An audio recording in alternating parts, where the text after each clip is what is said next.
Hello students, welcome to the channel. This is Anamika Talukdar and today this video will be for class 11 and the topic is, as you can see, join Hindu family business. I am again using the notes of mycbse guide.com. So as I said that these are very good notes, you also can use it. I am going to provide the link of the notes in the description box below, so you can download it from there. So let's start the session. So what is join Hindu family business? From the name it can be understood that it is a family business where the business continues from one generation to the another, and the business is carried and owned by the family members of a family, a Hindu undivided joint family. So the eldest member controls the business and who is also said as Karta, Karta. So the eldest member controls the business and is said as Karta.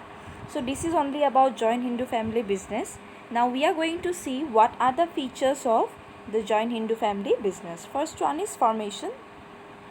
How it is formed? It is formed by the ancestors, and after it is formed, then it is continued from one generation to another generation. So it is not a difficult process. Once it is formed by ancestors, then the other generation can continue with the same business.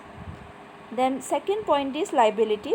Liability is unlimited for the Karta but limited for other members of the family. As the Karta controls the business, so liability is taken care by Karta, and the other members, the share which they have in their business, they only have that much liability. Then third point is control.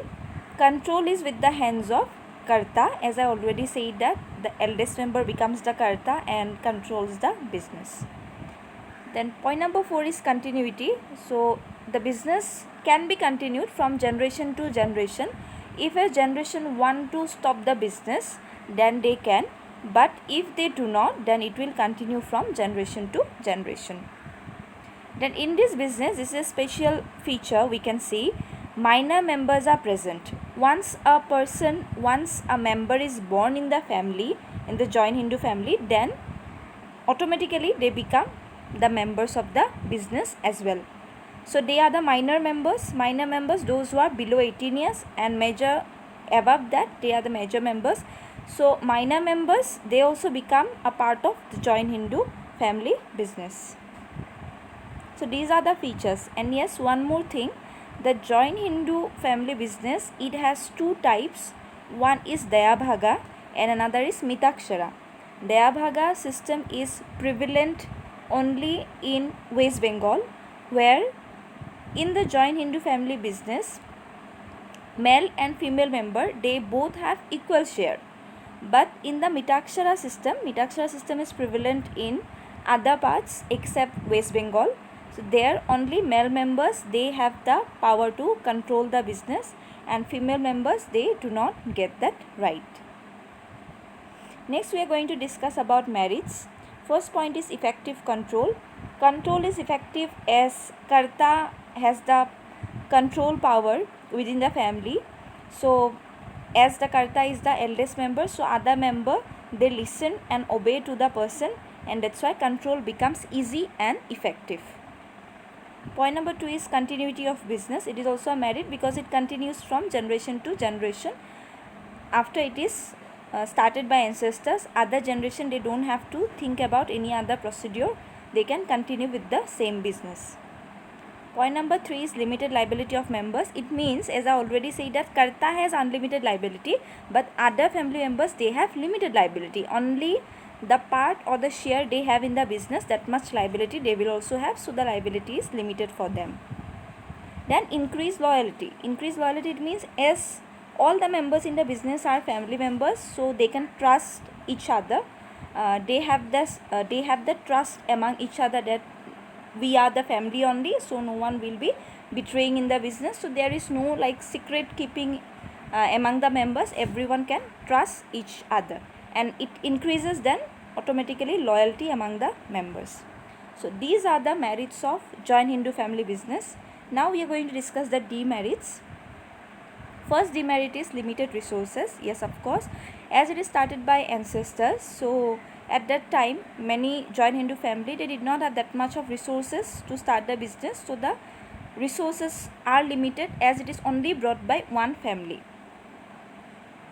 Then unlimited liability of Karta, as I already mentioned it, that Karta has the unlimited liability. So whatever will be the debt and the liability of the business, Karta will have to take care of it. Even Karta may have to give or repay the loans or the debts by using his personal property. Then point number 3 is Karta's dominance.